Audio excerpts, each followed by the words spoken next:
Geraldo vouches for U.S. general accused of plotting failed Turkish coup. The retired U.S. Army general and former NATO commander accused of masterminding the recent failed coup in Turkey has an alibi. He was having a beer with Fox News Channel's Geraldo Rivera. Yeni Safak, the Turkish tabloid known as friendly to the increasingly authoritarian regime in Ankara, hit newsstands Monday with a front-page blaring in Turkish "This man led the coup," alongside a picture of U.S. Army General J.F. Campbell. It was news to Campbell, who retired in May after a distinguished 37-year career that saw him most recently serve in both the Afghanistan and Iraq wars.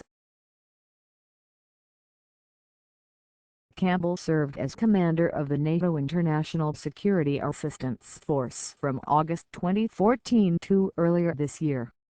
"I haven't traveled outside the U.S. since I came back from Afghanistan in March," Campbell told Fox News. "I have no idea why they picked me for this headline.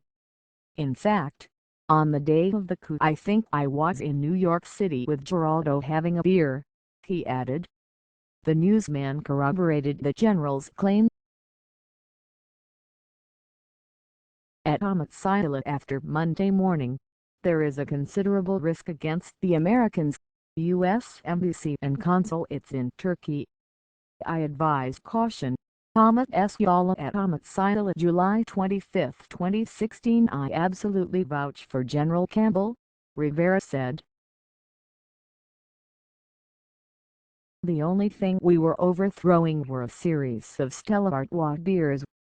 As bizarre as the claim may be, some experts said the accusation ratchets up tensions with the U.S. in a way that could put Americans at risk.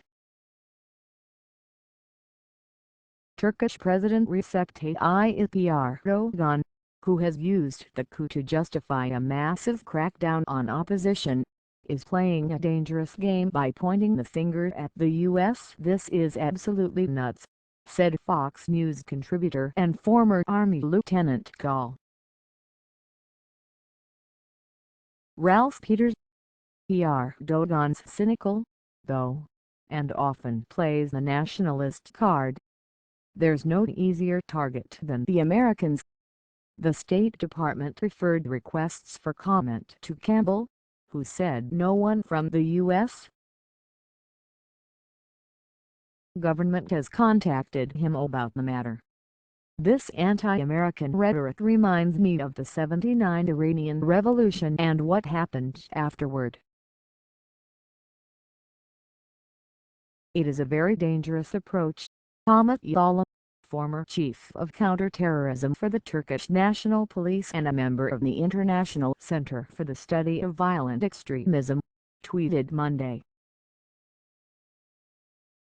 Yayla said the irresponsible charge is part of Turkey's self-isolation from the West in the wake of the coup attempt.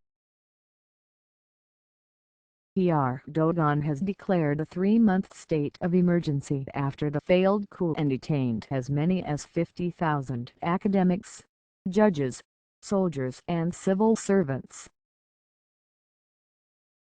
He has seized control of thousands of public and private institutions, rooting out all of those he suspects of sympathizing with his archenemy, U.S. Ambassador cleric Fethullah Gulen.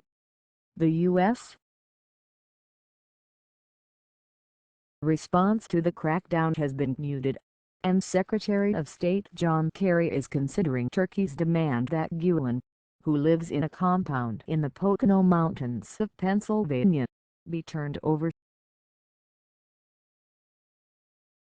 NATO and European leaders have expressed alarm at the breadth and rapidity of the crackdown, which critics fear is an effort by Erdogan to cement his hold on power and move the constitutionally secular nation toward an Islamist government.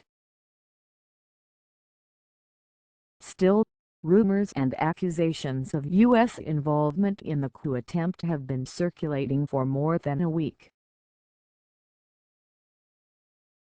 Several of the fighter planes involved in bombing government facilities took off from the jointly operated Incirlik Air Base in southern Turkey, from which the U.S. conducts airstrikes against the Islamic State.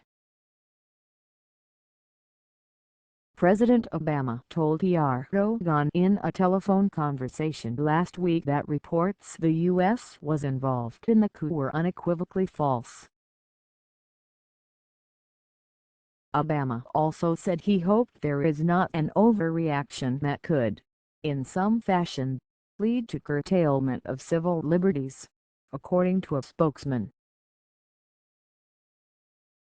Gulen, once a political ally of Erdogan, has a large following embedded throughout Turkish society, and Erdogan believes he played a leading role in the coup.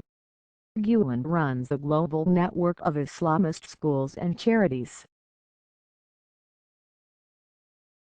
The United States says it will only extradite Gulen to Turkey if it receives strong evidence that he was involved in the coup. Campbell said he has never met Gulen,